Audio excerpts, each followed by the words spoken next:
시청자 여러분 안녕하십니까? 이가혁 라이브 이가혁입니다. 지금 이 시각 국민의힘 새 대표를 뽑는 전당대회가 진행 중입니다. 바로 충북 청주 오스코 국민의힘 전당대회 현장 연결해서 보여드리겠습니다. 지금 행사 공연이 펼쳐지고 있고요.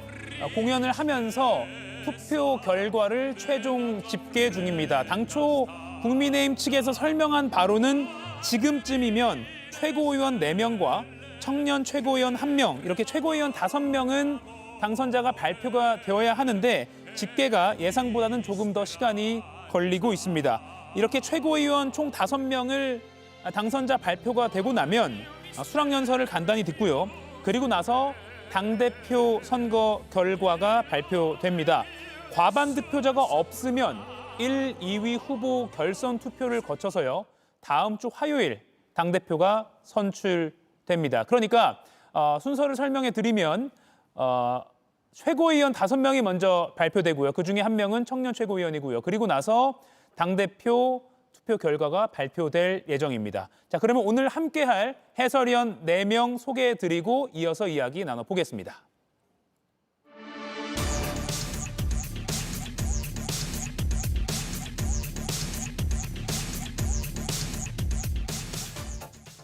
네, 지금 이 시각 청주에서 국민의힘 전당대회가 열리고 있습니다. 축하 공연이 이어지고 있고요. 말씀드린 대로 최종 투표 결과 집계가 이어지고 있습니다.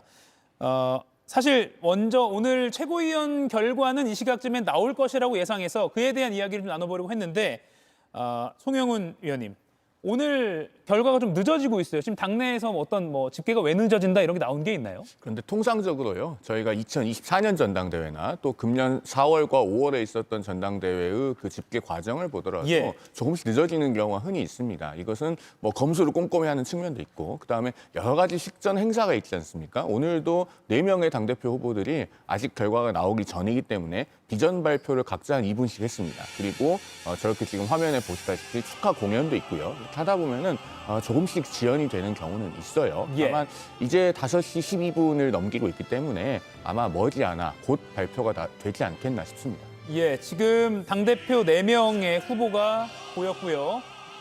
당원들의 모습도 보입니다.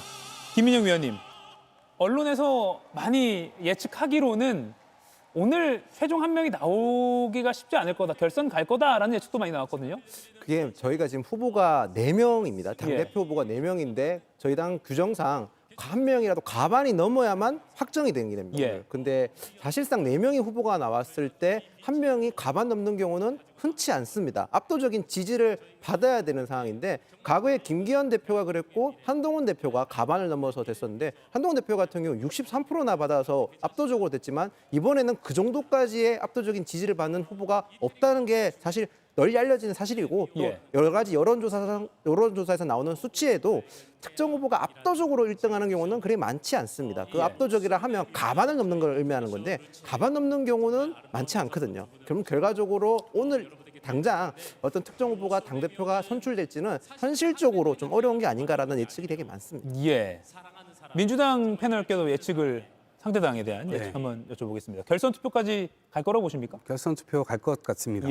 언론에서 이 전당대회를 구분하기를 탄핵에 찬성한 후보들과 탄핵에 반대한 후보들의 대결이 되는 것처럼 많은 묘사들을 했습니다만 실제로는 매운맛 경쟁이었어요. 그러니까 탄핵을 반대했던 두 분의 대결이었던 거죠. 그것은 왜냐하면 계엄 이후에 계몽령이 국민의힘을 휩쓸었고 그리고 아스팔트 극우 세력들, 소위 얘기해가지고 부정선거를 말했던 분들, 그다음에 계몽당했다 이런 얘기를 하셨고 그다음에 체포 과정에서 윤석열 전 대통령 경호처를 동원해서 막고 이러한 과정을 전부 옹호했던 그러한 팀들이 굉장히 이 국민의힘을 장악해 들어가는 그런 모습들이었거든요. 그런 차원에서 보면 지금 매운맛을 보이고 있는 그 후보들이 결국에는 그런 사람들의 표를 얻어야만 당대표가 될 수 있는 그 구조적 환경이 있기 때문에 저는 매운맛 경쟁이었다라고 이제 평가를 하고 있고 그런 점에서 김문수 후보와 장동혁 후보가 결선으로 가지 않을까 조심스럽게 예측을 해봅니다.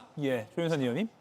마찬가지로 예상을 할 수가 있겠는데요. 지금 사실상 탄핵에 대해서 찬성하고 반대하는 그런 세력들 간의 이번 선거전이라고 할 수가 있었는데 탄핵에 찬성했던 그런 후보들 간에는 단일화가 이루어지지 못했습니다. 단일화가 이루어졌을 경우에야만 사실상 국민의힘 내부의 주류 세력이라고 할 수가 있는 탄핵 반대파 후보들과 어떻게 보면 접전을 펼칠 수가 있었음에도 불구하고 단일화를 결국에 이뤄내지 못했기 때문에 탄핵에 반대했던 2명의 후보가 최종 결선에 올라갈 가능성이 높지 않을까 싶고 예. 그 2명의 후보 중에 1명의 후보라도 과반을 넘겼을 가능성은 저는 상대적으로 낮지 않을까 싶습니다. 예. 그럼 지금 여기 네 분은 다 결선으로 다시 갈 것이다라고 보시는 거죠? 예. 그렇다면 결선 투표에서는 캐스팅보트를 누가 지겠느냐, 친한계 표심이 어디로 가느냐, 이게 또 많은 예측이 나오고 있습니다. 김용희 의원님. 일단 뭐 아직 결과가 안 나온 상황에서 말씀드리기 되게 조심스럽긴 합니다만 예. 만약에 저희가 지금 여론조사 흐름상 유력하게 거론되는 결선 투표를 갈 것으로 유력하게 되는 분이 이제 김문수, 장동혁 후보인데요. 예. 저희가 흔히 말해서 본인이 지지하는 후보가 낙선하게 됐었을 때 투표의 경향성은 크게 두 가지로 나타납니다. 실망으로 인해서 투표를 포기하거나 아니면 본인이 지지한 후보를 낙선시켰다는 후보에 대한 분노 투표, 즉 응징 투표를 하는 경향성이 있습니다. 현재 상황으로 봤었을 때는 김문수 후보나 장동혁 후보 중에서 어느 후보가 더 친한계 후보를 자극했느냐라고 봤었을 때 장동혁 후보는 지난 전당대 연설 도중에 특정 진영에 대해서 굉장한 원색적인 공격과 비난을 했었습니다. 예. 그럴 걸 봤었을 때 실망으로 인해서 투표 포기보다는 분노 투표가 좀 나타날 가능성이 저는 상당히 있다고 봅니다. 물론 저희 당이 만약에 최종 경선을 가게 될 경우에는 내일 방송 토론회가 잡혀 있습니다. 그리고 월요일부터 일요일, 월요일 투표를 하게 돼 있는데요. 그 남은 기간 아직까지 물론 남은 기간이 좀 있습니다. 예. 토요일 날 토론회도 있고 일요일부터 투표가 시작되기 때문에 어느 정도 시간이 남아있기 때문에 그 남아있는 기간 동안 결선을 올라가게 된 후보들이 어떤 메시지를 내는지에 따라서도 충분히 표심은 조금 왔다 갔다 할 수 있다 이렇게 보는 게 맞을 것 같습니다. 예, 저희가 잠시 그래픽 보여드렸지만 신지호 국민의힘 전 전략기획부총장은 김문수 후보 쪽으로 친한계 표심이 좀 가지 않을까. 왜냐하면 대선 때 끝까지 어쨌든 한동훈 후보가 김문수 후보를 위해서 뛰었으니까요. 어떻게 예측하십니까? 일단 그럴 가능성이 있고요. 예. 우리가 결선 투표로 가게 될 경우에 그 표심의 향배는 데이터를 보면서 좀 예측을 해볼 필요가 있습니다. 지금 이번에 34만 4,272명의 당원들이 투표를 했다 이렇게 알려지고 있는데요. 작년 7.23 전당대회 때 40만 8천여 명의 당원이 투표했습니다. 예. 그리고 5월 2일에 있었던 대선 경선 결선 투표에서도 40만 2천여 명의 당원들이 투표를 했거든요. 그러면은 5월 결선 투표 대비로는 한 6만 8천여 명 정도가 지금 투표수가 줄었고요. 예. 그리고 작년 7.23 전당대회 대비해서는 7만 4천 명 정도가 줄었습니다. 40만 명 정도가 통상 국민의힘의 전당대회에서 투표하는 유효 책임당원, 즉 정치적으로 어떤 효력이 있는, 효능이 있는 그런 책임당원이라고 했을 때 그중에서 한 7만여 명이 빠진 거예요. 예. 퍼센티지로 제가 계산해봤더니 17%에서 18% 정도입니다. 굉장히 큰 숫자이고 이들이 상대적으로 중도 보수적인 성향을 갖고 있을 가능성이 높는데 지금 투표에서 이탈한 상태거든요. 예. 그러면은 만약에 김문수 후보와 장동혁 후보 간의 결선 투표가 성사된다면 앞서 김윤영 의원님도 짚어주셨고 신지호 전 전략기획부총장도 화면 그래픽을 통해서 저희가 멘트를 만나봤습니다만 예. 역시나 누군가를 떨어뜨리기 위해서 투표해야 된다라고 하는 적극적인 동의이 주어질 경우에 어제까지 투표에 참여하지 않았던 이 7만여 명의 당원들이 투표에 들어올 수 있습니다. 그렇게 됐을 때는 김문수 후보가 반사 이익을 얻을 가능성도 저는 배제하기 어렵다. 그렇게 보고 있는 편입니다. 예, 김문수 후보의 반사 이익 예측을 국민의힘 패널 두 분은 일치되게 해주셨습니다. 이동학 의원님, 네. 오늘 낮에 전당대 분위기를 보니까 역시 또 배신자 구호가 나오고 곳곳에서 산발적인 몸싸움도 있었다 이런 언론 보도들이 있었거든요. 그리고 전한길 씨는 유튜브 생중계를 하는데 국민의힘 공식 계정보다 동접자가 많았다 이런 소식도 있고요. 그러니까 그 배신자 프레임을 계속해서 이제 걸려고 했었던 그 세력들이 아까 제가 말씀드렸던 극우 아스팔트 세력 또는 신천지 통일교 이분들도 어느 정도는 지금 증빙이 안 된 상태지만 특검이 진행되면서 어느 정도까지 국민의힘 당원이 됐는가 이 부분도 아마 좀 나오게 될 겁니다. 그리고 과거에 김문수 후보가 정광훈 목사라고 하는 사람과 아스팔트에서 부정선거 이런 걸 많이 외쳤거든요. 근데 그 세력이 지금 고스란히 국민의힘에 지금 장악된 그런 상황이고 아마도 전한길 씨는 중간에 징계를 하냐 마냐 이런 논란이 있었지 않습니까? 예. 징계를 한다 하더라도 저는 이미 국민의힘의 수많은 토양에 굉장히 많은 그 외부 세력이 들어와가지고 장악이 된 상태이고 특히나 한동훈 대표로 대별되는 뭐 혁신 세력이라고 할까요? 그분들이 지금 한동훈 대표 중심으로 모였었는데 한동훈 대표가 나오지 않았잖아요. 예. 그러면서 사실상 이번 전당대회에서 소멸하는 국면으로 가고 있어요.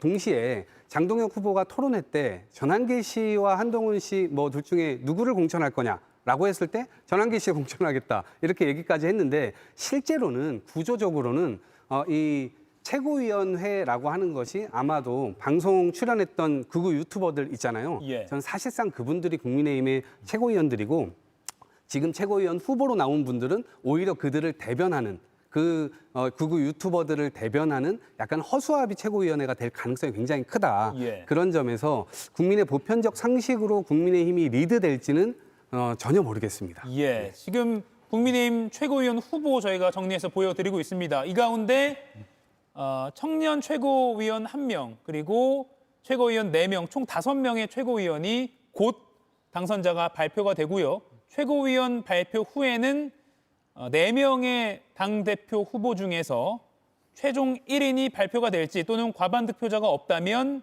1, 2위 재투표, 그러니까 결선 투표까지 갈지가 잠시 후에 공개가 됩니다. 지금 이 시각 청주에서 국민의힘 새 대표 선출을 위한 전당대회가 한창이고 당초 지금 시각이면 최고위원 당선자 발표는 있어야 하는데 집계가 조금 지연되고 있습니다. 지금 이 시각 청주 오스코 국민의힘 전당대회 현장 보고 계십니다. 저희가 계속 체크를 하다가 결과가 나오면 가장 빨리 현장 연결해서 속보로 전해드릴 수 있도록 하겠습니다.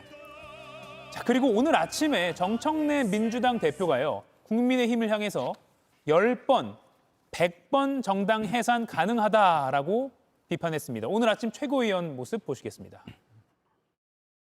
추경호 전 원내대표의 표결 방해가 확인된다면 국민의힘의 운명은 어떻게 될 것인가? 국민의힘은 내란 우두머리 피의자 윤석열과 내란 주요 임무 종사자 피의자를 동시에 보유한 정당이 될 가능성이 높습니다. 국민의힘은 내란에 직접 연루된 정당이니 통합진보당과 비교해보면 10번, 100번 정당 해산감입니다. 예, 그리고 어제 내란 특검팀은 처음으로 국회 사무처를 압수수색했습니다. 국회 계엄 해제 의결을 방해했다 이 의혹을 수사하는 건데요. 여기에 추경호 전 국민의힘 원내대표는 피의자로 적시됐습니다. 두 법조인께 먼저 질문 드리겠습니다. 내란 직접 연루로 10번, 100번 국민의힘 정당 해산 가능하다라는 정청래 민주당 대표의 발언 어떻게 보셨습니까? 정청래 민주당 대표가요. 본인의 말의 무게중심이 너무 높은 나머지 점점 감당하기 어려운 방향으로 가고 있다 이렇게 생각합니다. 정청래 대표는 당대표가 되고 난 뒤에도 본인이 과거에 야당의 공격수였던 것처럼 사람과 악수한다. 라고 하면서 야당 비대위원장과의 악수도 거부하는 굉장히 협량한 모습을 보여주고 있는데 그런 말의 연장선상에서 계속 국민의힘을 해산 대상이라고 몰아붙이고 있는 것으로 보여요. 그런데 본인이 계속 이렇게 국민의힘을 정당 해산감이라고 몰아붙이면 만약에 그 해산이 안 되면은 정청래 후보의 정치적 운명은 어떻게 되나요? 즉 정당 해산에 실패하면은 본인의 존재 가치도 없어지는 그런 방향으로 스스로를 몰고 가고 있는 겁니다. 그리고 저는 그럴 가능성이 전혀 없다고 봅니다만 만에 하나 국민의힘이 해산된다면은 그때는 정청래 의원도 본인의 어떻게 보면 정치적 효용을 다하게 되는 그런 문제가 있어요. 그러니까 정치인은 항상 국립민복에서 아젠다를 찾으려고 해야지 상대를 없애고 말살하고 배척하는 것에서 답을 찾으려고 해서는 안 된다라는 말씀을 드립니다. 예, 국민의힘 최고위원 당선자 발표 함께 보시죠. 나왔기 때문에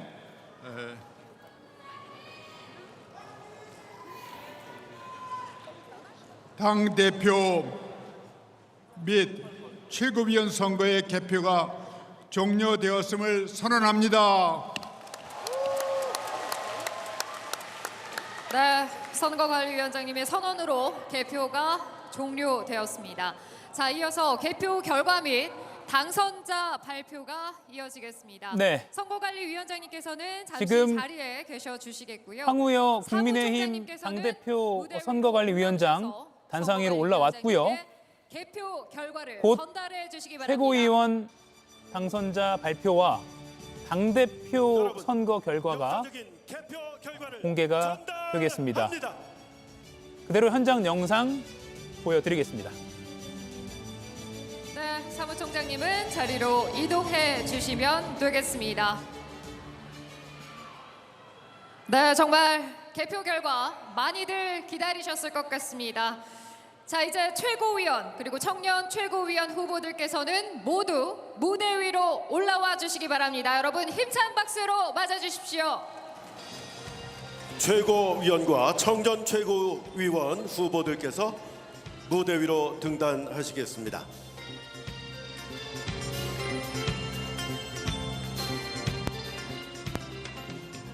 네, 청년 최고위원은 2명이 경쟁해서 1명이 선출될 텐데 찬탄, 반탄 1명씩이죠. 우재준 후보와 손수조 후보 둘 중에 누가 될지 관심이 쏠리고요. 그리고 나머지 최고위원 중에서도 4명이 뽑힐 최고위원 중에서도 찬탄, 반탄 비중이 어떻게 될지도 시청자 여러분께서도 지켜보셔야 할 일종의 포인트라고 말씀드릴 수가 있겠습니다. 당대표 및 최고위원 선출을 위한 선거 투표 및 개표 결과를 발표해 드리겠습니다. 먼저 투표 결과를 발표하겠습니다. 당대표 및 최고위원 선출 선거관리위원회는 제6차 전당대회 선거인단을 대상으로 지난 8월 20일 온라인 투표, 21일 ARS 투표를 실시하였습니다. 제6차 전당대회 선거인단 총 75만 3,076명 중 당대표 선거는 33만 4,272명이 투표하셔서 투표율은 44.39%를 기록하였고 최고위원 선거는 2인 연기명 투표로 총 65만 3,641표가 집계되어서 투표율은 43.40%를 기록하였으며 청년 최고위원 선거는 32만 4,294명이 투표하셔서 투표율은 43.06%를 기록하였습니다. 다음은 청년 최고위원 선거와 최고위원 선거 개표 결과를 먼저 발표하겠습니다.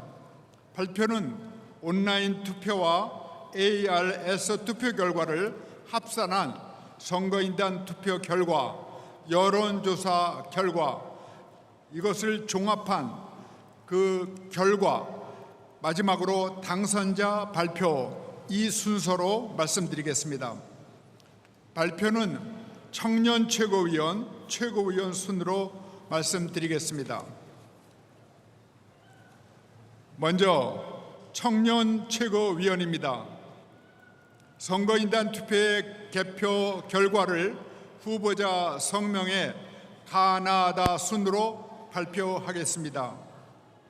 손수조 후보 16만 479표, 우재준 후보 16만 3,815표를 각각 득표하셨습니다. 이어 여론조사 결과를 발표하겠습니다. 여론조사 결과는 각 후보자별 지지율과 이를 선거인단 득표수로 환산한 결과를 가나다 순으로 말씀드리겠습니다. 손수조 후보 49.66%, 환산 득표수 42,261표, 우재준 후보 50.34%, 환산 득표수 40,812표를 각각 득표하셨습니다.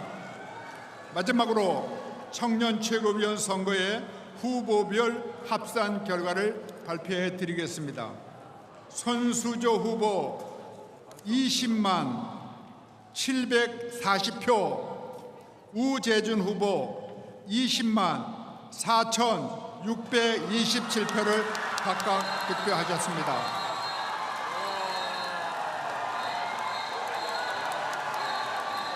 예, 국민의힘 다음은 청년 최고위원 한석 몫이 있는데요. 최고위원입니다. 우재준 후보, 찬탄파로 분류되는 우재준 후보가 먼저 청년 최고위원에 당선이 됐습니다.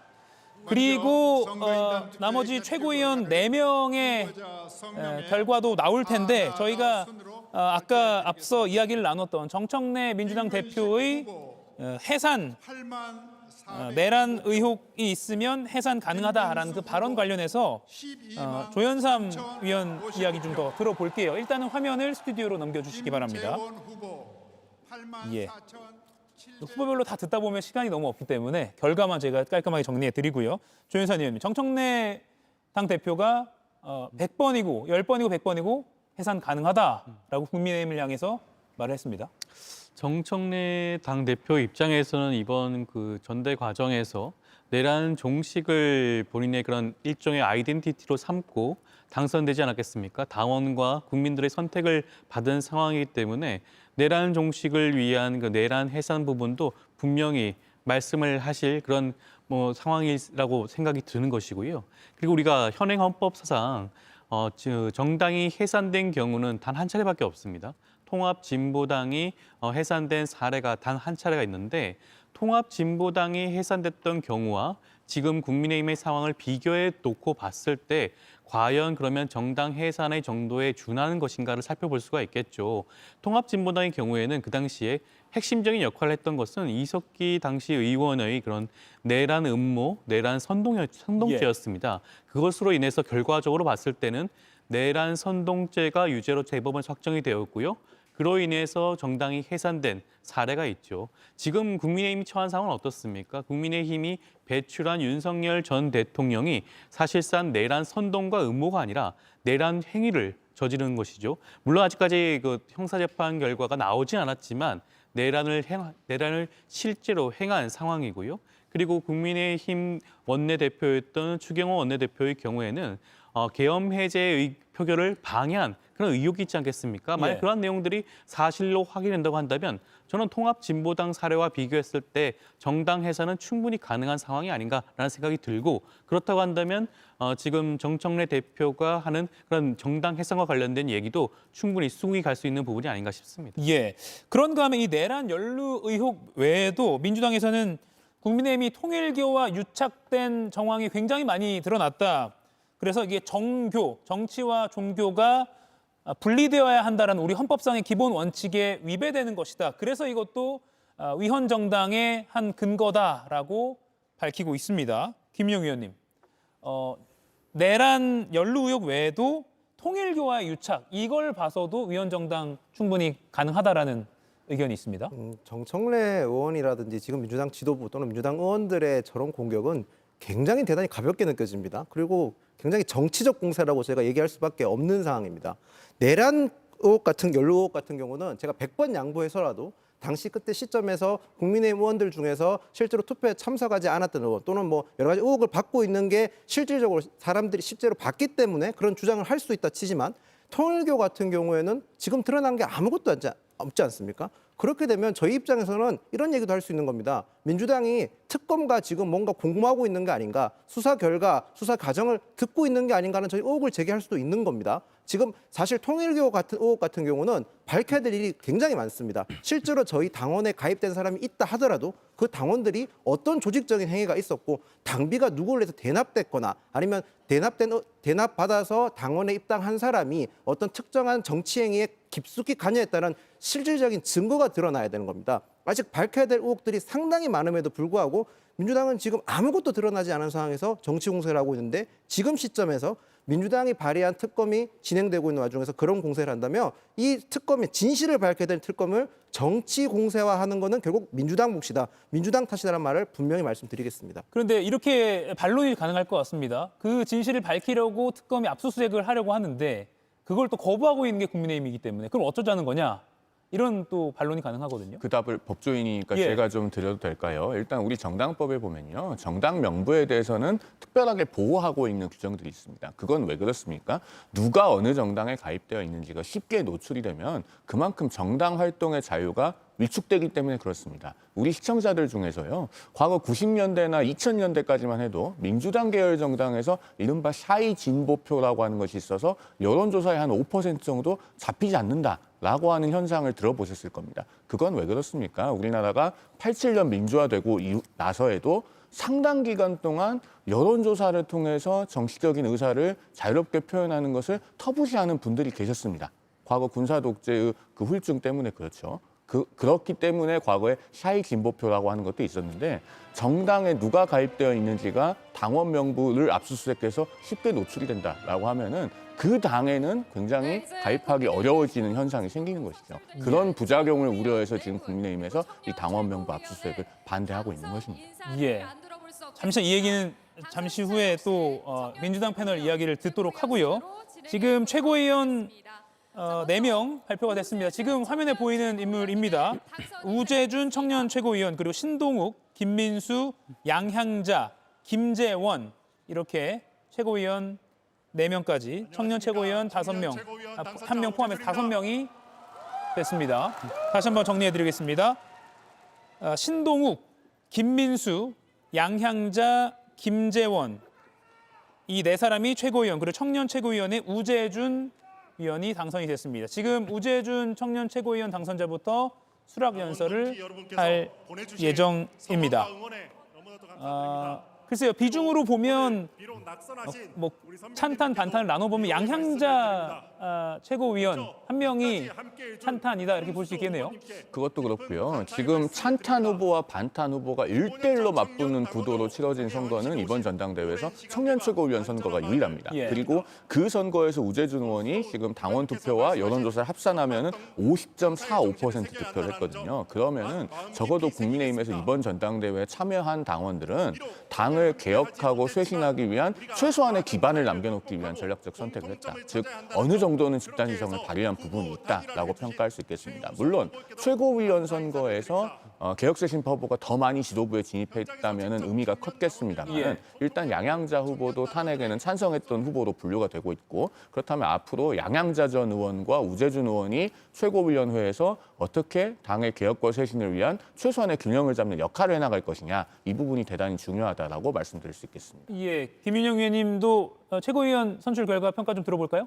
일단 최고위원 선출 결과 같은 경우는 저희가 최고위원 같은 경우는 1인 2표입니다. 그렇기 때문에 실질적으로 표수를 계산하는 게 조금 복잡하게 돼 있습니다. 단순하게 찬탄 반탄을 떠나서 약간의 1인 2표의 특성 때문에 어떤 후보가 유리한지 불리한지 좀 분석하는 게 어렵고 아까 성용훈 변호사님 말씀한 대로 실질적으로 찬탄 반탄이 어떻게 표가 나뉘었냐 보려면 청년 최고를 보는 게 맞습니다. 사실 최근까지는 우재준 의원이 현역 국회의원이기 때문에 청년 최고에서 유리할 거란 얘기가 많았지만 저희 당내에 최근에 불고 있었던 약간의 극우화된 또는 우경화된 바람으로 인해서 우재준 의원이 위험하지 않나는 예측도 되게 많았었거든요. 그럼에도 불구하고 우재준 의원이 가반 넘게 득표했기 때문에 국민의힘 입장에서는 앞으로 저희가 나아갈 방향성에서 조금 더 좀 합리적인 목소리가 조금 더 목소리를 높일 수 있는 여건이 마련됐다. 이렇게 분석하시는 게 맞을 것 같습니다. 예, 합리적인 목소리를 그나마 낼 수 있는 여건이 마련됐다. 민주당 패널은 어떻게 평가하세요? 글쎄요, 저는 어쨌든 우재준 후보가 당선된 것은 친한파의 득세 이게 아니라 저는 현역 의원이었기 때문에 51대 49의 싸움으로 겨우 이겼다 이렇게 평가할 수 있겠고요. 또 양향자 후보의 경우는 전 의원이긴 하지만 여성 후보는 어쨌든 한 사람은 들어가는 것이거든요. 룰상. 그렇기 때문에 최수진 후보가 있었습니다만 이분은 사실 현역 의원임에도 불구하고 인지도가 굉장히 낮았던 사람입니다. 그리고 양향자 후보의 경우는 대선 후보로 나오기도 했고 또 어찌 보면 진보 진영에서 넘어가면서 상당히 많은 뉴스에 나온 사례도 있지 않습니까? 그런 측면이 좀 작용이 돼서 저렇게 이제 후보로 뽑힌 것이 아닌가 싶고요. 좀 특이한 점은 김근식 후보가 지금 떨어진 것이 어찌 보면 친한파에서 한동훈계라고 해서 대표 주자로 지금 나온 것인데 저분 정도는 들어갈 거라고 예상을 했거든요. 예. 근데 지금 떨어졌어요. 오히려 모두 이 탄핵을 반대했었던 후보들이 지금 다 약진을 했고 또 그 후보들이 신동욱 의원을 제외하고는 또 다 원외예요. 그렇기 때문에 이 결과가 조금 의아스럽기도 한데 앞으로 친한계가 이 조직이나 이런 것들을 동원할 때 그리고 목소리를 낼 때 상당히 위축될 수밖에 없는 흐름을 보여주는 것이 아닌가라는 생각을 해봅니다. 예, 김근식 후보 같은 경우는 전한길 씨가 배신자 그 외쳤던 그 당사자이기도 해서 언론에 상당히 많이 노출되고 덩달아 좀 존재감이 커지는 그런 효과도 있었는데 최고위원에 당선되지 못했습니다. 그리고 손수조, 우재준 이 청년 최고위원 1대1 맞대결에서 두 후보 간의 차이가 3,900표 정도 굉장히 근소한 차이로 우재준 후보가 이겼다는 점도 눈여겨볼 만합니다. 조윤선 위원님 어떻게 보셨습니까? 지금 뭐 우재준 의원이 당선된 것에 대해서 좀 긍정적인 그런 의미를 부여하시기도 하는데 저도 앞서 말씀하신 것처럼 우재준 의원이 간발의 차이로 당선된 것은 현역 의원 프리미엄을 가졌기 때문이 아닌가라는 생각이 들고요. 지금 한 명당 2표를 가지고 있음에도 불구하고 탄핵을 찬성했던 후보는 최고위원 후보는 두 분이셨죠. 두 분이었음에도 불구하고 그 중에 양양자 전 의원만 여성 최고위원 몫으로 들어갔다는 자체를 살펴보게 되면 이번 최고위원 선거조차도 탄핵 찬성을 하는 세력들이 굉장히 미진한 결과를 얻은 게 아닌가 싶고 당대표가 현재로서는 누가 당대표가 될지는 알 수는 없겠지만 지금 유력하게 거론되는 사람들은 탄핵을 반대하는 후보들 아니겠습니까? 탄핵을 반대하는 후보가 최종적으로 당대표로 선출이 되고 최고위원 구성조차도 탄핵을 반대했던 세력들이 우위를 점한다면 아마 국민의힘이 앞으로 쇄신하는 모습, 그러한 모습, 국민의 눈높이에 맞는 모습을 보여주기는 굉장히 지난하지 않을까 싶습니다. 예, 지금 최고위원 당선자들의 수락 연설이 이어지고 있고요. 잠시 후에 당대표 선거 결과도 나올 예정입니다. 자, 그러면 다시 오늘 민주당 정청래 의원의 내란 정당 해산 그 언급 관련해서 이번엔 민주당 패널 분들의 의견 좀 들어보겠습니다.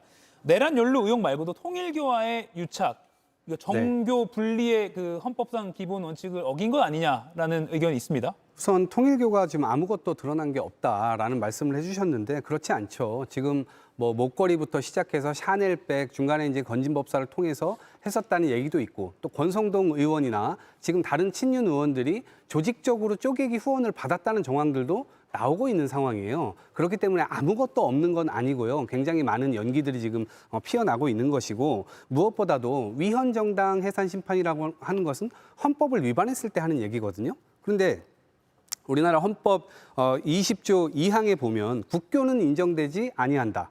여기서 정치와 종교는 분리된다라고 하는 명시적인 표현이 있습니다. 근데 이것은 누구든지 종교를 가질 자유도 있고 가지지 않을 자유도 있는 겁니다. 특히나 공직자 역시도 마찬가지의 개념을 부여받는 것인데 누구나 종교를 가질 수 있지만 특정한 종교에 의해서 정책 결정이라든가 이런 것들이 되면 안 된다는 의미를 내포하고 있는 거예요. 그런 차원에서 보면 이미 통일교 2인자가 대통령까지 독대를 했고 오늘 대박이다. 이런 이제 엽서 그 메모도 나오지 않았습니까? 근데 그런 차원에서 보면 대통령에게 혹은 김건희 여사에게 어떤 영향을 끼쳤을 것인가? 그리고 친윤 유력 주자 정치인들에게 후원금을 개인이 할 수 있는 최대치로 하면서 어떠한 영향을 끼쳤는가? 이 부분에 대한 조사가 좀 필요한 것이 아닌가 싶습니다. 예. 저희 당 얘기니까 제가 좀 한 말씀 드렸으면 하는데요. 그 민주당이 저는 이 정도로 민주정당의 모습에서 이탈된 이야기를 쉽게 하는 것에 사실 많이 놀랐습니다.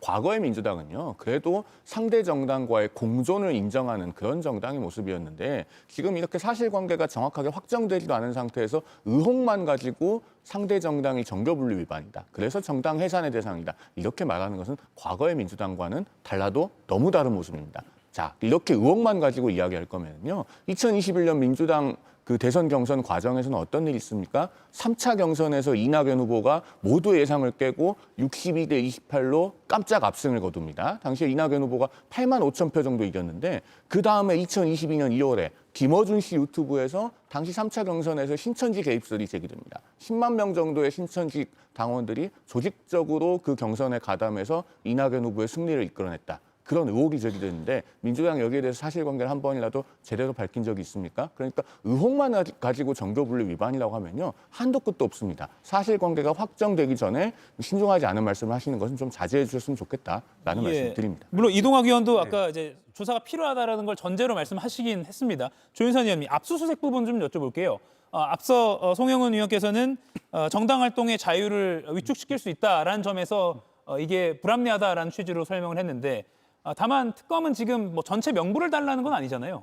그렇죠. 일단은 법원으로부터 영장을 적법하게 발부받은 거 아니겠습니까? 적법하게 발부받은 압수수색 영장을 가지고 이것을 집행하는 과정에서 이를 거부하고 있는 상황이죠. 굉장히 유사한 사례가 최근에 있었죠. 윤석열 전 대통령이 관저 농성을 하지 않았겠습니까? 그 당시에도 체포영장을 발부받았음에도 불구하고 그 관저에서 끝까지 버티면서 응하지 않았던 사례가 있죠. 그러한 모습을 다시 한번 국민의힘이 보여주는 게 아닌가 싶고 앞서 말씀하신 것처럼 정당 명부 일정 부분 보호받을 그런 가치가 분명히 있습니다. 그렇지만 이것은 전체 명부를 대상으로 하는 것이 아니라 통일교와 관련된 유착 의혹이 제기되고 있는 일정 부분에 대한 그런 정당 명부를 열람하고 그것을 압수수색하겠다는 것이기 때문에 수사의 목적과 그런 여러 가지 측면에서 법원이 적법하게 발부했다고 한다면 그에 응하는 것이 공당의 자세가 아닌가 싶습니다. 그런데 현재 지금 법원의 영장을 받아서 특검이 지난번에 집행하겠다고 했던 방식은 확보한 통일교인의 명부가 100만 명이나 됩니다. 그러면 100만 명을 다 넣어보면서 대조를 하면 그게 국민의힘 당원 명부를 전체를 개괄적으로 열람하는 것과 무엇이 다릅니까? 정당의 당원 가입에 있어서 범죄가 되는 경우는요. 당비를 대납해주거나 대가를 지급하거나 본인의 의사에 반해서 강제 입당시키거나 또는 이중당적이 되었을 경우입니다. 이 네 가지가 범죄 행위인데 그러면은 그것은 어떤 정당에 조직적으로 가입을 시도했다고 의심받고 있는 그 종교 단체 쪽을 수사함으로써 범죄 혐의를 구체화하고 관련된 인물들을 훨씬 더 압축하는 것이 가능합니다. 그렇게 해서 최소 침해적인 방식으로 정당의 당원 명부에 대해서 수사를 진행할 수도 있는 거예요. 그런데 그런 시도를 충분히 하지 않고 100만 명이나 되는 교인 명부를 다 가져와서 그걸 다 대조해보자. 그것은 정당의 당원 명부 전체를 압수수색하는 것과 다를 바가 없기 때문에 국민의힘에서 반발을 해온 것입니다. 이동 의원님. 이제 그거는 조금 호도하시는 것 같은데 특검에서 시기를 특정하고 있잖아요. 그 시기에 입당했던 사람들을 중심으로 대조를 해보자라고 하는 것이고 정당법에도 이미 불법적인 상황에 있다면 그런 당원 명부 등의 제공이나 이런 것들은 협조해야 된다라고 나옵니다. 근데 그런 차원에서 얘기를 하는 것이고 단순히 입당으로만 혹은 당비를 어떻게 냈냐 아니냐 이런 것만 얘기하는 것이 아니고 통일교 관계자들의 어떤 메모가 계속해서 나오고 있잖아요. 대통령을 만났다. 또 김건희 씨에는 수많은 뇌물들이 오갔고요. 또 친윤 의원들에게는 후원금이 최대치로 지금 가고 있기도 합니다. 그런 상황에서 종합적으로 이것을 보호하는 것이기 때문에 협조를 좀 해야 된다 이렇게 생각을 합니다. 예, 이 압수수색 관련 내용도 사실은 토론을 좀 장기적으로 해볼 필요가 있긴 하지만 그리고 또 국민의힘 현재 당대표 선거 결과가 아직 발표 전입니다. 저희가 준비했던 특검 관련 소식으로 넘어가고 또 속보가 나오면 바로 실시간으로 전해드리도록 하겠습니다. 백다 앵커가 브리핑 준비하고 있습니다. 비상계엄이 선포되는 당시에는 제가 전혀 인지를 하지 못했고요. 해제 국무회의를 마치고 제 양복 뒷주머니에 있는 것을 알았습니다. 전 국민이 지켜보는 자리에서 한덕수 전 총리가 했던 이 말, 결국 거짓말로 드러났습니다. 특검 조사에서 윤석열 전 대통령에게 계엄 선포문을 받았다라고 본인이 직접 말을 바꾼 겁니다. 하지만 특검은 조사가 끝날 때까지 시인했다고 단정할 수는 없다고 했는데요. 한 전 총리, 뒤늦은 자백마저도 모호하게 했던 걸까요? 이제 와서 진술을 바꾼 한 전 총리에게 곧 구속영장이 청구될 듯합니다. 예, 한덕수 전 총리 이 시각 현재 세 번째 출석해서 특검 수사를 받고 있습니다. 지난 19일 특검 조사에서는 기존 진술을 뒤집고 그 기존 진술을 하면 국회에서부터 시청자 여러분께서 많이 익숙했던 그런 장면들입니다. 그렇게 카메라 앞에서 했던 진술을 뒤집고 윤 전 대통령으로부터 계엄 선포문을 받았다라고 실토했습니다. 이동학 의원님, 네. 구속영장 청구될 위기라고 생각해서 그럴까요? 당연히 그럴 거라고 생각합니다. 예. 그런데 역설적이게도 그거 자체가 지금까지 증거인멸을 해왔던 증명이기 때문에 저는 달리 또 판단할 수 있는 여지가 있다 이렇게 보고요. 그동안 국회에 나와가지고 2월 달에 두 차례나 나와가지고 거짓말을 했잖아요. 근데 정말 아무런 표정 변화 없이 천진난만하게 그런 말씀들을 하실 때 이것이 과연 진실이겠는가. 뒷주머니에, 양복 뒷주머니에 있었다고 했는데 종이가 발이 달려가지고 그냥 스스로 그 주머니로 들어갔다는 얘기도 아닐 텐데 그런 이야기들을 하는 것 자체가 일단 이 진실이 아닐 거란 생각을 했었고요. 그리고 당일에 이 국무회의를 열었다면 당연히 국무회의에 대한 부서가 있었어야 되는 것이고 그것이 법에 나와 있는 겁니다. 그런데 그거를 하지 않았기 때문에 사후적으로 부서 한 문서를 만들었고 나중에 또 그게 문제가 될 것 같으니까 윤석열 전 대통령에게도 보고해가지고 이거를 없애자. 사실상 증거인멸을 함께 하게 된 것이었거든요. 근데 그런 여러 가지 정황들을 볼 때 과연 이런 것들이 지금 한덕수 국무총리가 취해왔었던 입장을 그대로 믿어줄 수 있었느냐? 전혀 아니었다고 보고 오히려 중간에 대선을 나오겠다고 국민들을 위해서 자기가 일을 하겠다고 이렇게 나왔었던 것 자체가 어떻게 저런 생각을 할 수 있었는가 지금도 너무 이해가 되질 않습니다. 지금 화면으로 속보 전해드리고 있는데요. 국민의힘 당대표 선거 결과는요. 김문수 후보와 장동혁 후보 1, 2위 후보로 뽑혔고 결선 투표를 한 번 더 하게 됐습니다. 오늘 과반 득표를 한 당대표 후보가 나오지 않았고요. 결선 투표를 하게 됐습니다. 26일 이 두 사람 중에서 한 명이 국민의힘 당대표로 선출될 예정입니다. 앞서 저희가 토크를 했던 대로 결선 투표 그리고 그 결선 대상자도 이렇게 김문수 후보와 장동혁 후보, 이른바 반탄파 후보 두 사람의 다시 재대결로 추려졌습니다. 이상으로 투표 및 조경태 후보와 안철수 후보는 결선은 오르지 못했네요. 이미 많은 예견을 했기 때문에 새 대표 선출 관련은 여기까지 이야기하고요. 계속해서 특검 이야기로 이어가겠습니다. 불법 계엄 사태 8개월이 지나서야 선포문을 받았다라고 실토를 했습니다. 이거는 최소 방조로도 의율될 가능성이 있습니까? 이 부분에 대해서는 이제 한덕수 전 총리가 그날 비상계엄의 밤에 이른바 계엄 관련 문건을 받고 어떻게 행동을 했느냐가 중요할 겁니다. 단순히 받았다는 행위만으로 우리가 그걸 법적으로 방조로 구성하기는 쉽지가 않습니다. 그러면은 받고 나서 적어도 계엄으로 인한 행위들이 용이하게 이루어질 수 있도록 하는 어떤 구체적인 행동들이 있어야 되는데 그 부분에 관해서 이제 특검이 여러 가지로 사실관계들을 모으고 있을 거다라고 생각합니다. 그리고 이 지점에서 분명하게 짚어야 될 거는 한덕수 전 총리가 국민 앞에서 이미 거짓말을 했어요. 앞서 저희가 그 국회에서 한덕수 전 총리가 어떻게 답변했었는지 그 영상들을 봤는데 그렇다면은 지금이라도 수사 절차에만 수동적으로 응할 것이 아니라 국민 앞에 12월 3일 비상계엄의 밤 당시에 본인의 행적에 대해서 소상하게, 진솔하게, 능동적으로 진실을 말씀드리는 그런 시간이 필요합니다. 만약에 그렇지 않고 수사 절차에만 응하는 것이 된다면은 갑자기 구속되어서 국민 앞에서 그런 진실을 스스로 말씀드릴 기회조차도 없어질 수 있습니다. 지금 76세의 한덕수 전 총리가 그래도 한때는 존경받는 공무원으로서 공직생활을 해왔는데 지금 그 공적인 커리어를 어떻게 마감할 것인지는 본인이 국민 앞에 적극적으로 진실을 털어놓느냐 아니냐에 달려있다라는 말씀을 제가 꼭 좀 드리고 싶습니다. 그리고요. 그렇다면 계엄 선포문을 받았다면 다른 국무위원들처럼 특별한 임무를 부여받았을까라는 궁금증까지도 이어집니다. 예를 들어서 최상목 당시 경제부총리는 국가비상 입법기구 예비비 확보 관련 문건을 받았고요. 조태열 당시 외교부 장관은 외교부 조치사항이라는 문건을 받았습니다. 이상민 당시 행안부 장관은 직접 받았다고는 확인되지 않았지만 멀리 놓여있는 걸 봤다는 취지로 진술했죠. 언론사 단전단수 문건을 봤다라고 이 전 장관도 이야기했습니다. 그렇다면 한덕수 총리는 어떤 임무를 받은 것이 있을까? 조윤선 의원님 어떻게 보십니까? 아마 구체적으로 밝혀져야 될 사안이 아닌가라는 생각이 드는데요. 앞서 말씀하신 것처럼 국무위원들의 경우에는 구체적인 그런 조치 사항들을 전달받았죠. 실제로 그와 같은 행동을 한 이상민 전 장관의 경우도 있습니다. 지금 한덕수 전 총리의 경우에는 계엄 이후에 유인촌 당시 문화체육관광부 장관과 통화한 이력이 있죠. 문화체육관광부 산하 기관들 경우에는 그 당시에 출입을 통제해야 되는 기관들이 굉장히 산재해 있는 상황이었습니다. 출입 통제와 관련해서 대화를 한 것이 아니냐는 그런 합리적인 의심을 할 수가 있는 부분이고요.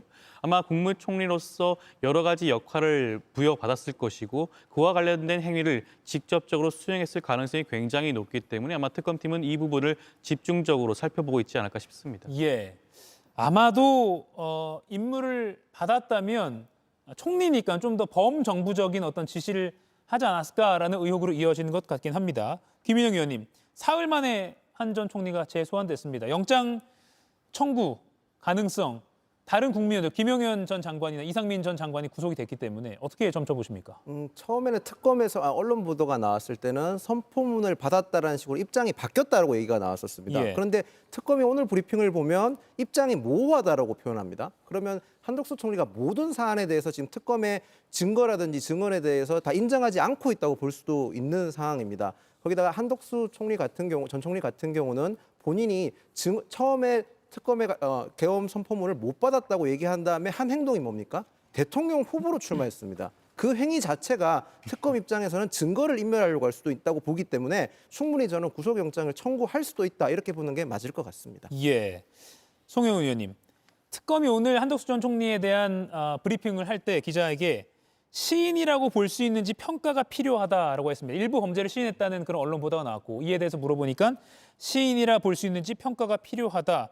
이 말은 영장 청구를 염두에 뒀다라고 볼 수 있을까요? 일단 박지영 특검부의 브리핑만 놓고 보면은 그런 의미로 추론이 되긴 하는데요. 다만 이 지점에서 좀 돌아봐야 될 것은 조은석 특검이 처음에 특검에 임명이 됐을 때는 사초를 쓰는 자세로 수사에 임하겠다라고 그 소감을 밝혔었습니다. 그런데 지금은 사초를 쓰는 것, 즉 12월 3일 비상계엄 전후에 사실관계를 정확하게 규명해서 역사적 진실에 오차가 없도록 하는 것에 초점을 두기보다는 신병 처리, 즉 다시 말해서 피의자의 구속만 염두에 두고 있는 것이 아닌가 하는 생각이 듭니다. 지금 우리 중 누구도 한덕수 전 총리가 수백 장에 달하는 그 피의자 신문 조서에서 어떻게 답변했는지 정확히 본 사람이 없습니다. 그리고 특검은 상당히 추상적인 브리핑을 통해서 시인이라고 볼 수 있는지는 판단이 필요하다라는 취지로 이야기를 하고 있는데 그렇게 해서는 국민들이 진실에 접근할 수 없거든요. 그리고 특검의 그 초점도 구속 여부에 맞춰져 있는 것 같습니다. 그래서 이런 부분보다도 정말 정확한 진상을 규명하는 것에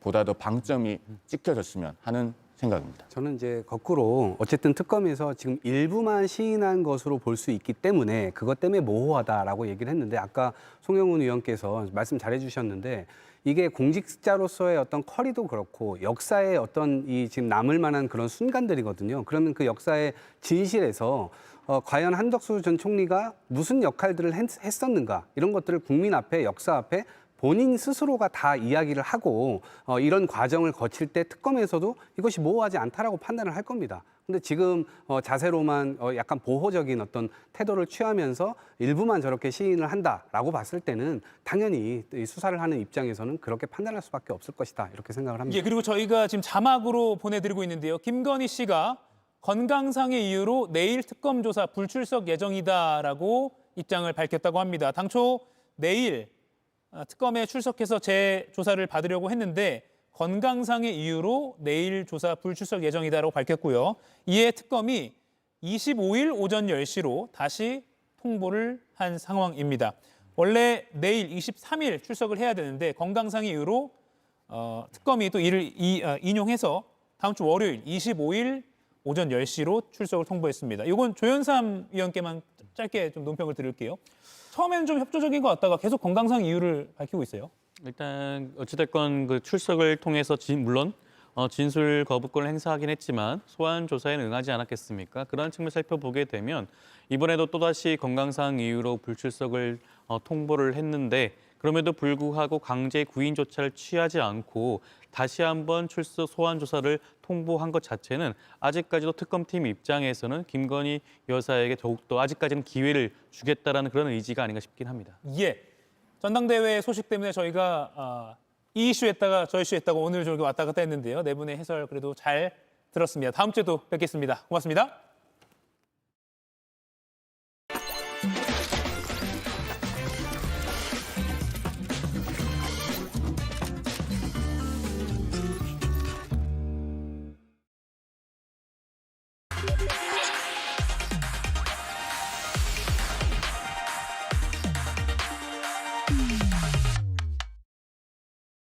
더 깊이, 더 자세히 짚어보는 코너죠. 더 인터뷰 시작하겠습니다. 오늘 정치 고수의 마수 토론, 김진욱 더불어민주당 전 대변인, 윤희석 국민의힘 전 선임 대변인 두 분 나와 계십니다. 어서 오십시오. 네, 조금 전 속보를 다시 한번 전해드리겠습니다. 국민의힘 새 지도부를 선출하는 전당대회 지금 막바지 인사가 하는 지금 순서가 진행되고 있는데요. 지금 화면에 보이고 있는 이 두 후보, 김문수 후보와 장동혁 후보가 최종 2인으로 1, 2위 선출이 되었고 하지만 과반 득표자가 없기 때문에 절차대로 다시 한번 토론회와 투표를 거쳐서 오는 26일에 이 두 사람 중에 한 명이 새 대표로 선출될 예정입니다. 김문수, 장동혁 이 두 사람의 재대결로 국민의힘 새 대표가 26일 선출될 예정입니다. 사실 예측대로 거의 됐다고 봐야 될 것 같아요. 그렇습니다. 최고위원 선거 결과도 그렇고 그동안 좀 많은 분들이 예상했던 바와 같은 결과가 나왔다고 볼 수 있겠습니다. 예. 어떻게 보였습니까? 그래서 이제 혹시나 하는 마음을 좀 그래도 좀 가졌었는데 역시나라는 그런 결과를 받았다 이렇게 보여지고요. 저 한 가지 아쉬운 점은 결선 투표에 간다고 하더라도 찬탄파와 반탄파가 한 분씩 올라가는 것이 조금 더 국민의 힘을 위해서는 바람직하지 않았었을까라고 생각을 하는데 지금 이번에 김문수 후보와 장동혁 후보가 결선에 올라갔다라는 것은 결국은 앞으로 국민의 힘이 나아가야 할 방향을 기본적으로는 반탄파 또는 윤어게인을 주장하시는 분들의 목소리를 가지고 갈 수밖에 없는 기본적인 구조, 토대가 만들어졌다는 것이고요. 예. 좀 전에 최고위원도 언급 주셨습니다만 최고위원 4분의 후보, 청년 최고위원까지 해서 5분의 최고위원 중에 그중에 반탄파가 3분, 그리고 찬탄파가 2분밖에 안 된다면 결과적으로 지금 국민의힘의 새로운 지도부는 반탄파 지도부가 압승하고 있다 이렇게 표현해도 과언이 아닐 정도여서 앞으로 국민의힘에게 국민들이 희망을 좀 걸 수 있을까? 이런 부분에 있어서는 좀 회의적이지 않나라고 평가를 해볼 수 있을 것 같습니다. 예, 이 답변에 이어서 지금 결선에서 누가 되더라도 사실은 좀 강경한 윤어게인 쪽 목소리가 더 커지는 거 아니냐라는 우려가 충분히 가능하거든요. 네, 그렇게 볼 수밖에 없겠습니다. 물론 김문수, 장동혁 두 분의 노선 차이를 굳이 얘기하자면 있기는 있어요. 예. 그런데 기본적으로 계엄에 대해서 또 탄핵에 대해서 내놓은 그동안 두 분의 입장은 변화와 혁신을 바라는 당원 그리고 지지자분들의 기대치에 많이 못 미치는 부분이 있었기 때문에 두 분 중에 어느 분이 대표가 되더라도 당의 앞날이 그렇게 순탄치 않다 이렇게 볼 수밖에 없겠습니다. 예. 그러면 결선 투표의 글쎄요 관전 포인트라고 할까요? 이런 표현 좋아하진 않습니다만 어떤 부분을 좀 눈여겨봐야 될까요? 또는 지금 그렇게 눈여겨볼 게 없다라고 분석을 할 수도 있을 것 같고요. 어떻게 보십니까? 그래도 두 분 중에 어느 분이 되냐가 또 방향 설정에 있어서 굉장히 중요하게 작용하거든요. 예. 예를 들어 장동혁 후보가 당선이 된다고 하면 그건 정말 굉장히 큰 사건이 될 겁니다. 네. 그동안 장동혁 후보가 전당대회 과정에서 보여줬던 여러 가지 그 행동들, 특히나 어떤 연설을 통해서 나타났던 본인의 그 진짜 심정, 그 심정의 그 강도 이런 것들을 볼 때 장동혁 후보가 만약 당선이 되면은 당이 정말 온전히 존재할 수 있을까 하는 우려를 하시는 분들이 많아요. 상대적으로 김문수 후보는 그것보다는 좀 더 온건한 입장이라고 평가할 수가 있기 때문에 예. 이것이 결선 투표에 임하는 당원과 국민들의 판단에 영향을 줄 가능성이 큽니다. 장동혁 후보가 전당대회 과정에서 보여줬던 일들로 인해서 극렬한 반대층을 생산해냈다는 거예요. 그렇다면은 소위 말하는 응징 투표의 가능성이 있어서 선거 전략상으로는 그 활동이 별로 좋지 않았다는 그런 분석이 많잖아요. 따라서 결선 투표에 있어서의 어떤 결과도 어느 정도는 예상이 가능한 그런 상황입니다. 예, 어느 정도 예상 가능하다고 말씀하신다면 김문수 후보의 당선 가능성이 좀 더 예. 높다고 봐야 되겠죠. 동의하십니까? 결과론적으로는 그렇게 될 수 있을 것 같습니다. 그런데 국민의 힘을 위해서도 장동혁 후보보다는 김문수 후보 쪽의 당선이 조금 더 나은 것 아니냐라는 평가를 일부 하고 있는 분들도 계세요. 왜냐하면 장동혁 후보가 지난 캠페인 기간 동안 보여줬던 모습들 굉장히 극우화하는 모습도 있었고 또 이 지금 소위 찬탄파 분들에게는 당을 나가라라는 부분들까지 아주 공개적으로 얘기를 했습니다. 그렇기 때문에 장동혁 후보가 만약에 당 대표가 된다고 한다면 지금 그 국민의힘은 이제 분당 우려가 나오는데 그 우려가 그냥 기우 정도가 아니라 현실화될 가능성도 상당히 높아지는 거 아니냐 이렇게 볼 수 있는 것이고요. 특히 장동혁 후보를 적극적으로 지지하고 있는 전한길 씨 같은 경우에 만약에 장동혁 후보가 당대표가 된다 그러면 지명직 최고위원이 될 가능성도 있는 것이고요. 또 내년 지방선거나 재보궐선거에서 공천을 받을 수 있는 그런 환경도 있을 수 있다. 그렇기 때문에 지금의 국민의힘이 과연 이 오늘 결과로만 놓고 보면은 사실상 이제 반탄파 또는 내란을 옹호하고 지지했다라는 비난까지도 감수하겠다라는 것이 당원들의 의사로 확인된 만큼 앞으로 국민의힘에서 보여주는 모습이 과연 일반 국민들의 눈높이 그리고 건전한 보수의 가치를 지향하는 그런 국민의힘으로 다시 나갈 수 있을까 하는 부분에 있어서 많은 걱정이 저는 있다 이렇게 평가하고 싶습니다. 예, 지금 제 옆에 계신 두 분 다 앞날을 아주 걱정하는 그런 취지의 목소리를 많이 내주고 계십니다. 오늘 갤럽에서 발표한 정당 지지도 잠시 보고 가겠습니다. 더불어민주당 44%, 국민의힘 25%로 지난주보다 두 정당이 모두 3%포인트씩 상승하긴 했습니다. 그런데 두 정당의 격차는 19%포인트로 여전히 국민의힘이 상당히 상대적으로 낮은 모습입니다. 보통 전당대회 시즌이면 조금 올라가는 편이긴 한데 이런 컨벤션 효과 없었다고 봐야 될까요? 민주당도 올랐기 때문에 또 같은 폭으로 올랐기 때문에 저희가 어떤 뭐 컨벤션 효과라든지 뭐 좋은 평가를 받아서 지지율이 상승했다고 보긴 좀 어려워 보입니다. 여전히 격차는 20에 가깝고요. 진정한 평가가 나오려면 정말 정식 지도부가 완전하게 출범을 해서 그 며칠 동안 출범 직후에 보여준 모습으로 이제 평가받는 것을 진정한 컨벤션 효과라고 봐야 할 텐데 아직 저희 대표가 확실하게 뽑히지 않은 상태여서 다음 주에 같은 회사의 같은 조사에서 어느 정도 수치가 나올지 그것이 포인트라고 생각합니다. 예.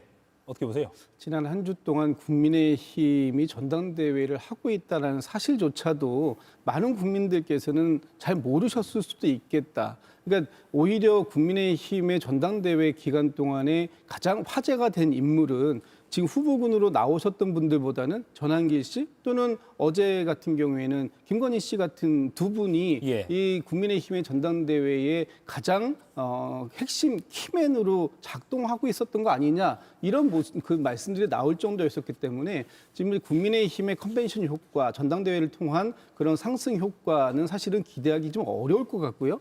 다음 주에 당대표가 선출이 되고 정식 지도부가 출범을 한다고 하더라도 과연 국민의힘이 어떤 그 상승 동력을 가져갈 수 있을까? 오히려 지금 이제 농공행상이 또 시작될 수 있겠다라는 생각이 드는데 여전히 또 전한길 씨가 본인이 가장 적극적으로 지지했었던 사람들 그리고 본인과 윤석열 전 대통령을 함께 품고 가겠다라고 하는 사람들이 지금 당의 주류가 되었다라는 부분을 확인함으로써 본인의 영향력이 얼마나 강했는가를 또 과시하는 그런 상황이 올 수도 있기 때문에 아마 국민의힘 입장에서 본다면 그렇게 썩 이 전당대회가 끝나고 난 이후라고 하더라도 국민들께 좋은 긍정적인 평가를 받는 부분은 좀 상당 부분은 좀 어렵지 않을까 이렇게 좀 조심스럽게 전망해 봅니다. 아무튼 다음 주 26일이면 흔히 말하는 김장, 김문수, 장동혁 두 사람 중에 한 명이 대한민국 제1야당의 대표가 됩니다.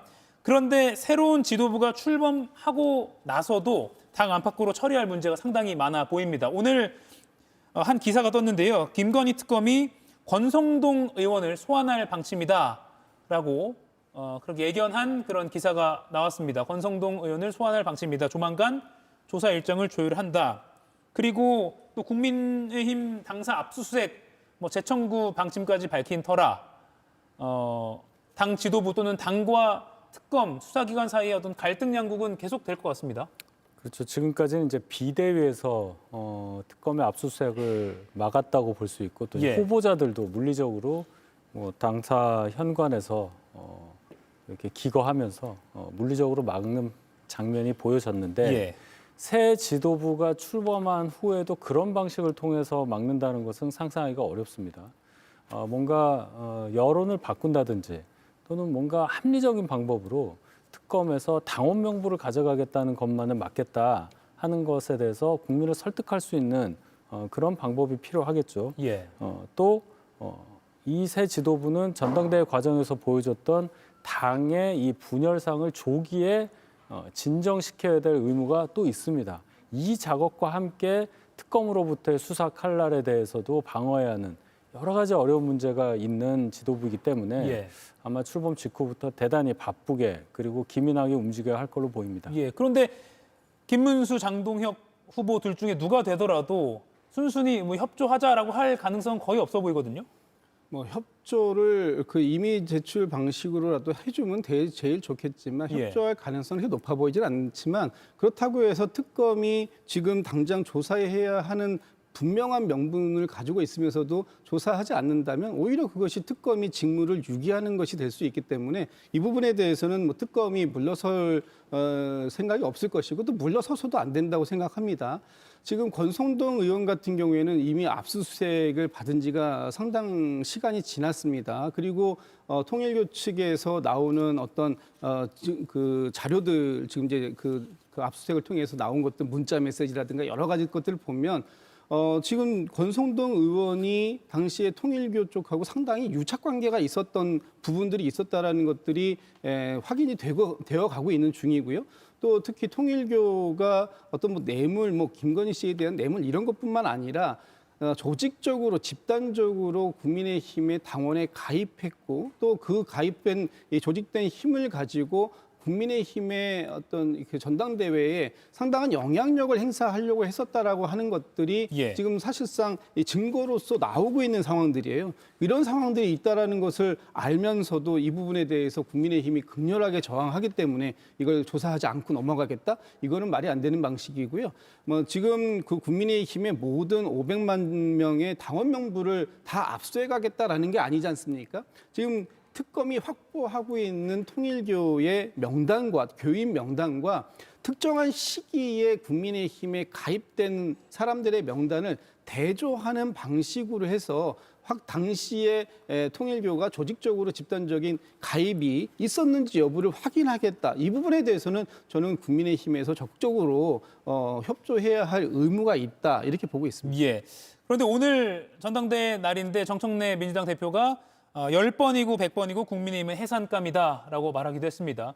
김, 장 둘 중에 누가 당선되더라도 글쎄요. 앞으로 여야 관계 녹록지 않을 것 같습니다. 일단 정청래 당대표가 전당대회 과정에서 선명성을 강조하기 위해서 이런 말씀 하실 수도 있다고 봤는데 예. 이제 여당 대표잖아요. 여당 대표된 입장에서 자꾸 이런 말씀을 하시는 게 국민들 전체를 봤을 때 어떤 도움이 되겠느냐를 먼저 생각해 봐야 할 것이고 저희 당하고 악수도 안 한다고 했습니다. 악수는 사람하고만 한다고 했는데 본인 당선되고 나서 제1야당에 예방도 안 했어요. 그런데 26일에 저희 당의 새 대표가 선출이 되면 아마 그 대표는 민주당 대표를 예방을 할 겁니다. 예. 그건 어떻게 처리할 거냐. 오겠다는 사람을 안 받겠다고 할 건지 거기서부터도 시험대에 들어가는 거예요. 그래서 말이 앞서면 안 된다. 지금 얘기한 것도 위헌정당 심판 제소는 법무부 장관이 하는 겁니다. 과연 이재명 대통령도 정청래 당대표와 생각이 같은지 거기에 대해서 법여권 내부에서도 많은 얘기들이 있잖아요. 제가 그 분란에 대해서 얘기하고 싶은 게 아니라 체계에도 없는 것을 자꾸 국회에서 어떻게 하겠다는 것처럼 주장하는 것 자체가 법여권 전체로 봐서도 좋지 않다. 이 말씀이 너무 앞서서 예. 좀 자제해 주시기로 부탁드립니다. 다만 또 국민의힘 새 지도부가 뭔가 내란 의혹에 대한 사과나 이런 게 좀 필요하다라는 여론도 못지 않습니다. 사과 정도는 당연한 것이고요. 예. 그건 기본입니다. 지금 국민의힘의 지도부가 12.3 비상계엄, 특히 내란 상황 사태에 대해서 옹호하는 발언을 아직까지도 지속적으로 하고 있다. 그렇다면은 과거의 통진당 사례를 보면은 통진당은 내란 예비 음모입니다. 예비 음모조차도 당이 해산되고 또 당시에 통진당 같은 경우는 내란 선동죄도 있었던 거거든요. 그럼 지금 국민의힘이 지난 8개월 동안 보여줬던 모습이 어떤 겁니까? 국민의힘의 1호 당원이라고 하는 윤석열 전 대통령은 비상계엄을 통해서 내란을 했고요. 그리고 당시에 원내대표는 비상계엄 해제를 방해하려고 한다라는 지금 의혹으로 수사가 진행될 수밖에 없는 상황에 있고, 거기에 또 윤석열 전 대통령을 체포하려고 했을 때 40명이 넘는 국회 국민의힘 소속 의원들이 나가가지고 몸으로 스크럼을 짜고 체포를 방해했고, 그리고 서부지법 폭동에 대해서도 지금 일정하게 누군가 이 뒤에서 조직적으로 선동한 부분이 있는 거 아니냐, 이런 의혹들이 지금 내란 특검을 통해서 그 수사가 진행되고 있는 거예요. 그러니까 지금 현재 시점에서 국민의힘을 해산시키겠다가 아니라 이런 과정들, 지금 많은 의혹들이 있는 것들이 사실로 확인이 된다면 국민의힘은 그에 합당한 책임을 져야 할 것이다라는 것이고, 그렇게 된다면 민주적으로 정당을 운영해야 한다라는 헌법 정신을 위반한 그런 측면으로 위헌정당 해산 심판에 청구 대상이 될 수 있다라는 부분을 지금 경고를 드리고 있는 겁니다. 그럼 지금 국민의힘이 해야 할 것은 무엇이겠습니까? 과거의 과오를 반성하고 사과하고, 그리고 그 부분과 절연하겠다고 하는 결연한 의지를 보여주는 것, 그것이 이번 전당대회를 통해서 나왔어야 되는데 나오지 않았다라고 했기 때문에 오히려 지금 국민의힘이 정당 해산의 길로 스스로 뚜벅뚜벅 걸어 들어가고 있는 거 아닐까라는 평가가 나올 수밖에 없는 것이다. 저는 그렇게 생각하고 있습니다. 예, 새로 출범할 지도부가 합당한 책임을 질지도 한번 지켜봐야 될 것 같습니다. 자, 다음 이슈는요, 백다 앵커의 브리핑 듣고 이야기 더 나눠보겠습니다. 직항이 없어서 경유편을 타고 미국으로 날아간 인물, 바로 조현 외교부 장관입니다.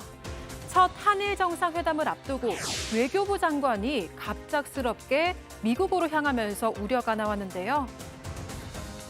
갑작스러운 방미 일정은 아니다. 조금 더 긴밀한 조율을 위해서 일본을 가지 않고 바로 미국으로 출국했다, 이렇게 말씀드리고. 이시바 일본 총리, 트럼프 미국 대통령과 연달아서 마주 앉게 될 이재명 대통령. 과연 이번에는 마스가 모자를 뒤를 이을 비밀병기가 나올지, 한미 정상이 나란히 빨간 모자를 쓴 모습이 연출될지 관심이 쏠립니다. 네, 내일 이재명 대통령이 일본으로 출국합니다. 그리고 미국까지 그야말로 외교 빅 이벤트가 곧 시작됩니다. 그런데 배석 예정이던 조현 외교부 장관이 한일 정상회담 참석은 건너뛰고 미국으로 떠났습니다. 이건 조금 이례적인 건 맞는 것 같아요. 네, 이걸 이례적인 부분이 있다라고 보여집니다. 그만큼 우리 정부가 지금 이번에 트럼프 대통령과의 정상회담을 신경 쓸 수밖에 없는 상황이다라는 것을 저는 단적으로 보여주고 있다고 보여집니다.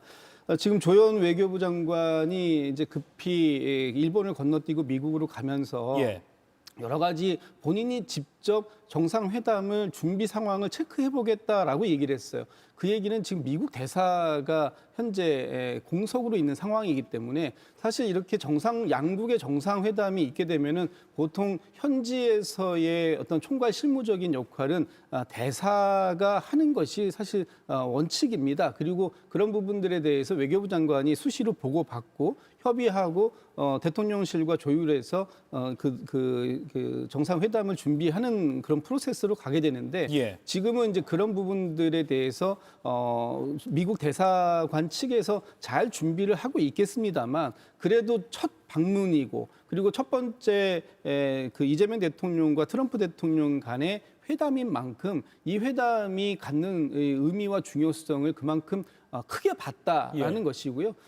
특별히 지금 이상 기류가 있다면 아마도 이 방미 자체가 일정이 수년되거나 다른 형태로 나타났을 수도 있는데 지금 예정된 일정을 그대로 소화하는 가운데에서 조현 외교부 장관만 먼저 갔다라는 것은 아마 다른 큰 이상이 있는 것은 아니다라고 보여지고 아마도 이번 정상회담 속에서 우리가 지난번에 했던 관세 협상이나 이런 부분들은 좀 가급적이면은 좀 작게 하고 또 한미 간의 다른 협력 관계들을 좀 부각할 수 있는 그런 쪽으로 대화를 원만하게 이끌어낼 수 있는 방법들을 지금 미국 측의 참모들과 조금 더 정밀하게 조율하는 과정들 이런 것들을 위해서 간 것이 아닌가. 일단 이렇게 지금 대통령실도 그 해석을 하고 있기 때문에 설명하고 있기 때문에 저도 그렇게 보는 것이 현재로서는 맞는 것이 아닌가. 어차피 내일 모레 대통령께서 이제 내일 일본 가셨다가 모레 미국으로 가시잖아요.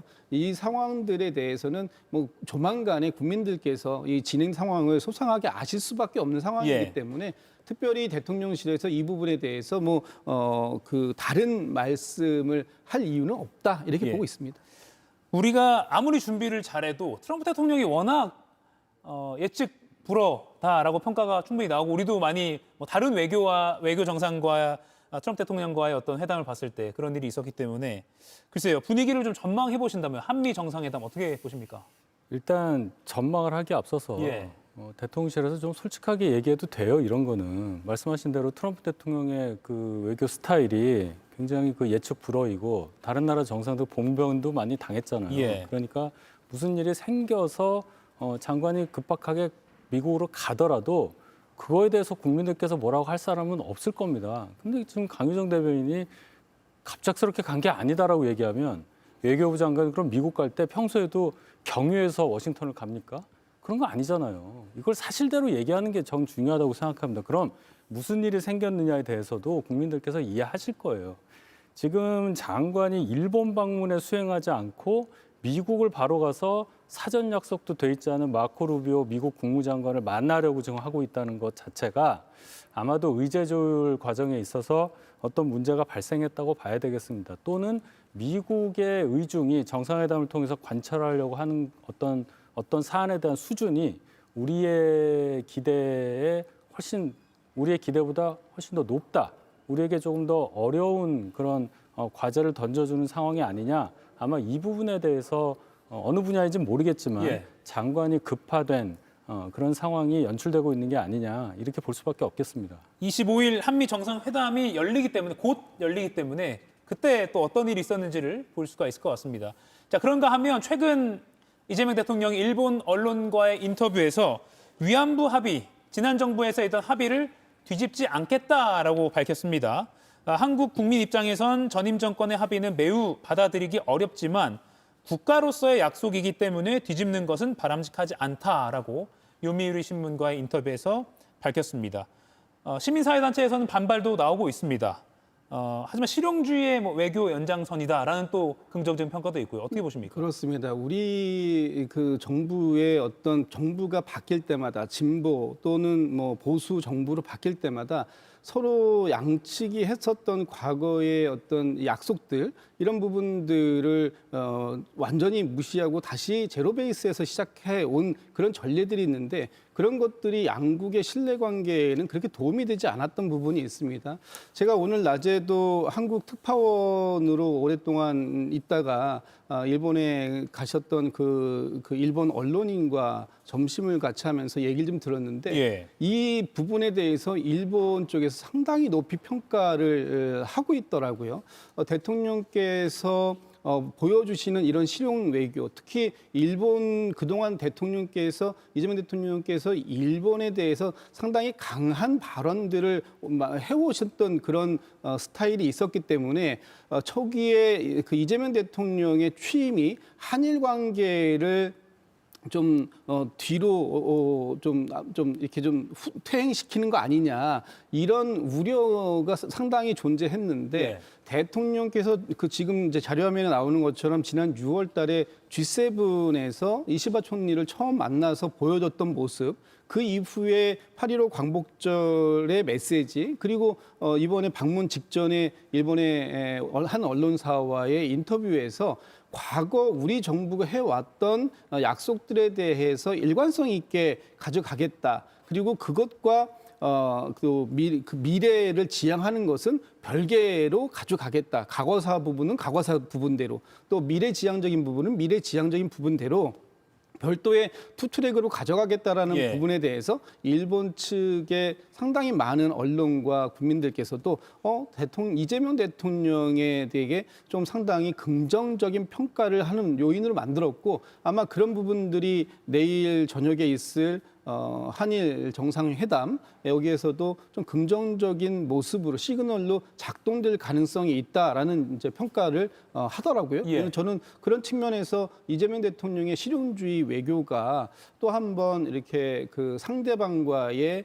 어떤 이 감정 싸움 보다는 오히려 서로 윈윈할 수 있는 그런 하나의 단초를 열어가는 것이 아닌가 이렇게 평가를 해보고 싶습니다. 예, 그리고 또 뭐 한미 정상회담 앞두고 일본과 전략적으로 협력을 강화하는 것도 필요하다라는 그런 분석도 있고요. 그렇죠. 일본과의 외교가 한국, 일본 딱 두 나라만의 문제가 아니라 이제는 이제 미국까지 포함한 어떤 블록화된 국제 환경에 맞는 그런 외교가 필요한 시점이잖아요. 이재명 대통령이 일본 신문과의 인터뷰에서 이런 실용 외교 입장을 밝힌 것은 대단히 평가받을 만한 일이라고 생각합니다. 특히나 요미우리 신문하고 인터뷰했잖아요. 일본의 대표적인 보수지인데 한국에서 진보 진영에서 탄생한 대통령이 일본 언론과 인터뷰한다 그러면 뭐 아사히 신문이라든지 이런 데랑 인터뷰하는 게 상식적으로 이해가 될 텐데 요미우리 신문 보수지와 인터뷰했다는 것 또 그 보수지를 통해서 일본의 보수층에게까지 이런 메시지가 전달된다는 것까지 생각을 한다면 대단히 잘된 인터뷰였다 평가할 만하다고 생각합니다. 굉장히 전략적으로 잘 짠 인터뷰였다라는 점엔 두 분 다 동의하시는 것 같습니다. 자, 그리고 정상회담을 앞두고 이 대통령의 지지율 좀 살펴보겠습니다. 오늘 발표된 한국갤럽의 조사입니다.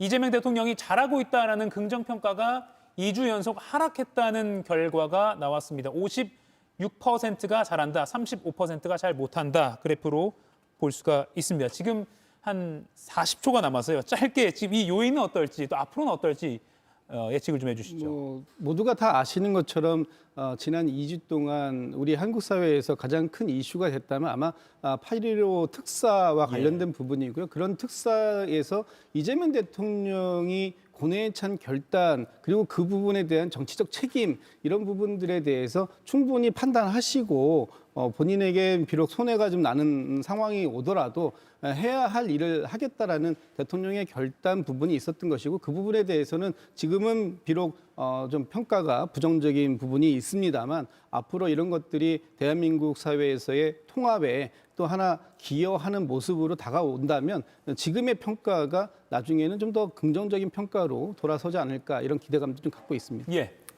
뭐 조국 사면이 제일 크겠는데요. 이 여파가 앞으로도 오래 갈 것 같아서 좀 더 지켜봐야겠다. 저는 그렇게 평가하고 싶습니다. 그리고 이 외교 빅 이벤트 일본과 미국 방문 성과도 지지율과도 긴밀하게 연결될 것 같습니다. 또 지켜보겠습니다.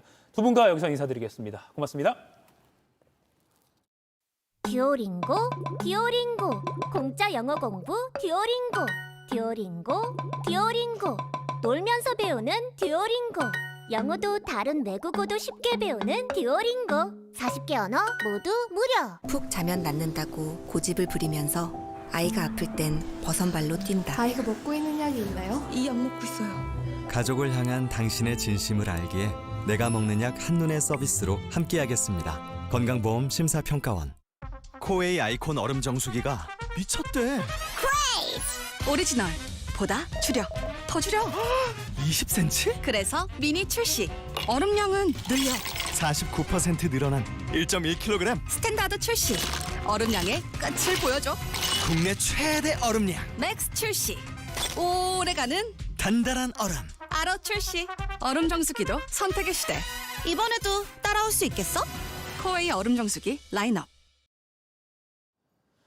여러분, 저도 호남 사람입니다. 서로 사랑해야 합니다. 지난 5월 갑자기 총리직을 벗어던지고 대선 출마를 선언한 한덕수 전 총리가 광주 시민들 앞에서 외친 말입니다. 불법 계엄 당일 계엄 선포문을 받은 기억이 없다던 그는 며칠 전 특검 조사에서 윤 대통령으로부터 받았다고 뒤늦게 말을 바꿨습니다. 정부 2인자로서 헌법 수호 의무를 저버린 채 불법 계엄에 가담했을 가능성이 더욱 짙어졌습니다. 특검의 영장 청구도 임박했다는 게 중론입니다. 권한대행 시절 내란 특검법의 거부권을 행사하고 국회가 선출한 헌법재판관 임명을 하지 않다가 갑자기 차기 대통령이 되려고 한 이유가 바로 지금 자신이 처한 이런 상황을 막기 위해서였을까? 두 손 모아 서로 사랑해야 한다고 외쳤지만 왠지 모르게 허욕에 들떠 조급해 보이기까지 하는 오늘 한 컷이었습니다. 자연과의 접촉 시간이 오래될수록 신선해진다, 건강해진다. 자연정수 기간 40년. 좋은 물은 오래 걸립니다. 아유 죽겠다. 다들 피곤하지도 않나. 저런 기운은 어디서 나와? 약국에서 나옵니다. 아로나민 골드에서 나옵니다. 약이니까 다르지. 내 몸을 1등으로 생각한다면 아로나민 골드 1등. 아로나민 주세요. 일동제약. 쭉 신부로 살까 했는데 켜졌다. 6시 꾸먹여 살리는 중. 어항 하나 보러 왔다가 집에 아쿠아리움 생겼다. 나의 취향 만능 알리익스프레스. 듀오링고 듀오링고 공짜 영어 공부 듀오링고 듀오링고 듀오링고 놀면서 배우는 듀오링고 영어도 다른 외국어도 쉽게 배우는 듀오링고 40개 언어 모두 무료. 이가혁 라이브 여기서 마치겠습니다. 저는 다음 주 월요일 오후 5시에 다시 뵙겠습니다. 고맙습니다.